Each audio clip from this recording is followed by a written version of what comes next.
ప్రభాస్ జాతకం ప్రకారం ఆయన జీవితంలో చూడాల్సిన హైప్ చూసేశారని, ఇక ఆయన కెరీర్ కష్టమేనని ప్రముఖ జ్యోతిష్యుడు వేణుస్వామి ఏడాది క్రితం చెప్పారు.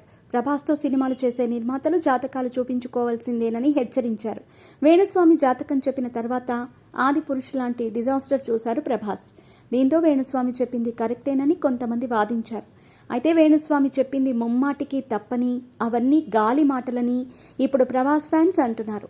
తమ హీరో పనైపోయిందని చిన్న చిన్న సినిమాలు చేసుకోవాల్సిందేనని వ్యాఖ్యానించిన వేణుస్వామిపై ఇప్పుడు ప్రభాస్ ఫ్యాన్స్ విరుచుకుపడుతున్నారు. సోషల్ మీడియాలో ఆటాడుకుంటున్నారు. ప్రశాంత్ నీల్ దర్శకత్వంలో ప్రభాస్ హీరోగా రూపొందిన భారీ చిత్రం సలార్ ఈరోజు ప్రేక్షకుల ముందుకు వచ్చింది. భారీ అంచనాల నడుమ విడుదలైన ఈ సినిమాకు తెల్లవారుజాము నుంచే బ్లాక్ బస్టర్ టాక్ వస్తోంది. ప్రభాస్ అభిమానులే కాకుండా సినిమా చూసిన ఇతర ప్రేక్షకులు సైతం సినిమా చాలా బాగుందని అంటున్నారు. దీంతో ప్రభాస్ మళ్లీ బ్లాక్ బస్టర్ కొట్టేశారని ఫ్యాన్స్ సంబరాలు చేసుకుంటున్నారు. ఈ క్రమంలో తమ హీరో జాతకంపై గతంలో వ్యాఖ్యలు చేసిన వేణుస్వామిపై సోషల్ మీడియాలో ట్రోలింగ్ మొదలుపెట్టారు.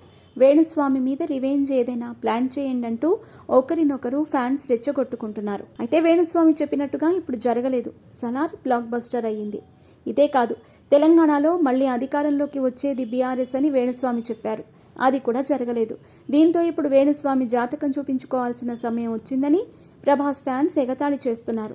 వేణుస్వామి జాతకం ప్రకారం ఆయన గ్రహబలం నీచ స్థానంలో ఉందని, ఇప్పుడు ఏలినాటి శని నడుస్తోందని టీజ్ చేస్తున్నారు.